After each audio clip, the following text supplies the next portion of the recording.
Welcome, ladies and gentlemen, to my first impressions and review of Ghost Recon Wildlands. Now, I guess you're wondering why a year later? Well, it's because I didn't pick this up, when it first released because I paid attention to too many of, critics and, other gamers' reviews and people weren't impressed with it. And I had to come to a understanding that not everybody's gonna like what I like, and a lot of gamers just aren't satisfied with anything, any game this generation. Just about. You know what I'm saying? You have your few exceptional games like Cuphead and God of War, but you know what I'm saying? It's like every other game. People always want to bash it because they might not like that developer. Well, I had to break that habit, and I did. And I must say, I'm kicking myself in the tail for not playing this a long time ago. But I'm glad I'm playing it now because it is a drought this summer. There's nothing really out there to play. And so, I picked this up on the PlayStation Network for 19.99 during their summer sale. And I must say, I did not get robbed because there's so much content in this game, and Ubisoft is I think this is one of the games where they really improved on the content what they put in their games, considering the fact that the Division lacked a lot of content, and of course the Assassin's Creed game weren't they they had to give them a break for like a year before they came out with a new one because even though those games had a lot of content, the stories got stupid basically. Well, this is Ghost Recon we're talking about here, and this is Wildlands. And I must say, the last time I played a Ghost Recon game was Advanced Warfighter on the Xbox 360. I really did enjoy Advanced Warfighter because it lets you go from first person perspective to third person, and I enjoy playing a game in third person perspective. Now with the Ghost Recon games, it's always a tactical based game. You know what I'm saying? You can't just go in, run a gun. In some cases you can, but you're not gonna get far doing that, and you're not gonna what I'm saying, you're gonna die quick. So you really have to be what I'm saying, thoughtful in your decisions on how you want to approach every situation in this game. I like how they added some more dimensions to this game by letting you take out their energy, their generators and stuff, to where what I'm saying. If you do get spotted or whatever, they can't sound the alarm and back up. It takes a while for them to come. What I'm saying, without what I'm saying, the alarm and stuff. Because you can, if you take out the whole power grid on them, they kind of disables them. They still have guns and they still will shoot and they will call over the radio. I really don't understand how they do that without any kind of what I'm saying, transmission going through because you have no power. But anyway, that's besides the fact. This is a video game, so therefore not everything is going to be as accurate as it should be. But Ubisoft did pay very close attention to detail. Let's say about the character. This is why I like playing in third person perspective because your character, you can add so much detail. You can his from his face paint to his tattoos to to what his clothes and his guns, everything is so detailed. And this is why I feel should no game be in first person perspective, especially if it has RPG elements, and especially if you can add gear, take away gear, if you can customize anything about your character. That game should never be in first person perspective unless they give you the option to move from first person to third person. Then that's cool. But a lot of games are locked behind that first person perspective, and I can't stand that. Which is why I am a fan of the Ghost Recon series because at first you had that option, like in Advanced Warfighter. I think I think I might have said that wrong, but in Ghost Recon Wildlands, it's just over the shoulder, third person perspective. The camera's drawn back a little bit more further than um, Ghost Recon Advanced Warfighter and Future Soldier and all of that. So let's talk about the gameplay itself. Um, a lot of things from the division is in this game. And I'm not saying like far as story wise, as far as I'm saying like um, weapons, helicopters, vehicles, all of that. Basically, you kind of feel like you're playing the division is under a different name, and that's not really a bad thing because the division had a lot of good things going for it. But where the division failed at was the lack of content, the story, and the final boss in the single player campaign. That's where it actually failed, and there's a lot of it. I'm not knocking the division. There's a lot of gamers out there that actually still playing the division, and they're very excited to get their hands on the division 2 when it releases. But let's talk about how the division 1 actually kind of sucked, and it did. So Ubisoft, you know what I'm saying, I guess they seen it, you know, would they're using a new engine and everything, and you know they needed a better story for a single player campaign.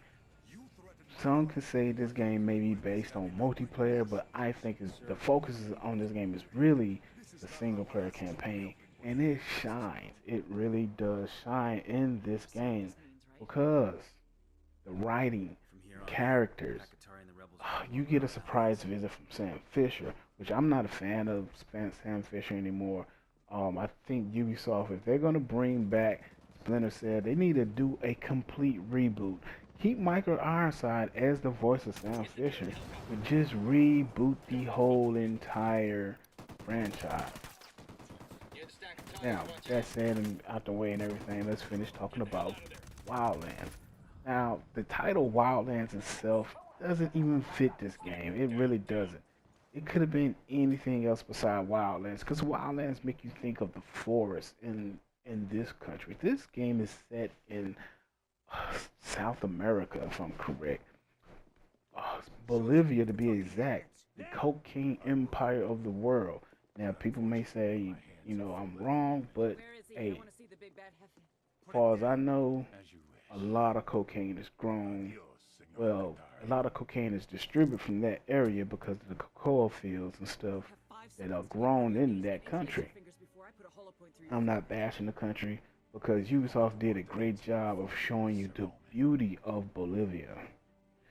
And on top of that, the detail to everything from the cactus to the plants to the bushes, the trees, the rocks, the sand, the ground, the sky, the mountains, everything is so detailed. Ubisoft really did put a lot of attention to this game. And I think as fans of the game, we were satisfied, well, fans of Ghost Recon, but gamers in general, whatever your expectations for a game is, dial it down some and then try the game out. And I guarantee you, you'll be excited. This game right here, the story itself, this guy right here, this is the guy you're after. Do you know how many people you have to go through to get to him? It's just like in the movies. You have to go through so many sub-bosses before you get to the boss of all bosses. And on top of that, spoiler alert, this guy makes a deal. He gets granted full immunity, and you can't take him in. Now, I know you probably said Max saying, oh man, why do you tell the end and everything? This game has two endings. Understand? Two endings. I'm only showing you one. So I encourage you to, if you haven't played this, if you have this in your back catalogs, jump on this now, play it. I took my time and I enjoyed it. I played it every day for 2 weeks straight.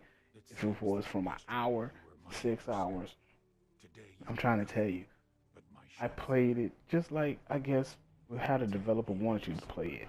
I completed every story mission before I completed the game. Because you do have the option, once you finish off two factions, you can go ahead and jump to the end if you wanted to, but you don't get the gist of the story. You don't get everything about the story. You don't get the surprises from the story. Well, With that being said, I myself, not a completionist because then everything will be 100% from, you know what I'm saying, the side missions and all, and it's a lot of side missions. But if you want to not feel that this game is very repetitive, you won't do all the side missions because if you do, then yes, it will get repetitive. The story missions, are they repetitive?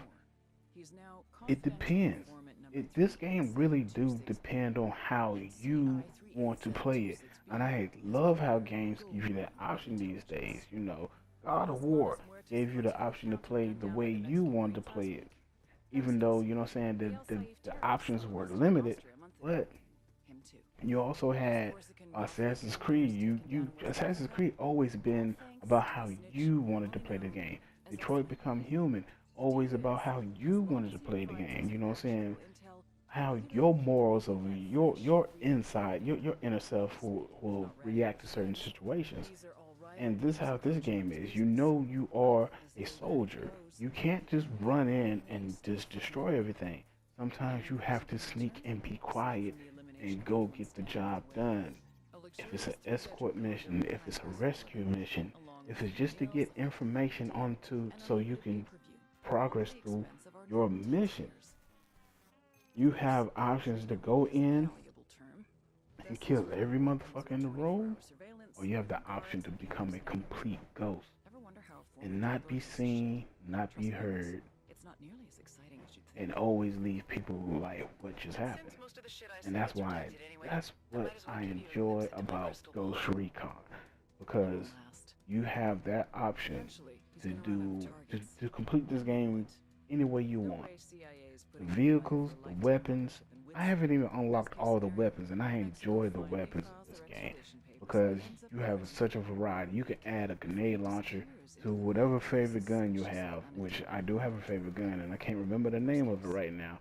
But I attached a grenade launcher to it. I got an extended clip magazine, and I'm trying to tell you, that gun was very badass for me. Now there is a surprise bonus mission in this game, and you don't have to play it to finish it. You don't have to finish it to play it. You can play this mission almost any time within this game, but I think it is a time limit. And I will be uploading a video about that bonus mission after this video. And I hope you guys really do check out both videos. Give me all your feedback, criticism, everything. What I did wrong, what I got right. Thumbs up, like it, subscribe, share. Please share this video to Twitter, Facebook, whatever. And I'll check you guys out on my next review and first impressions of whatever I decide to play next. Ghost Recon Wildlands is one of my favorite games. Thank you. Goodbye.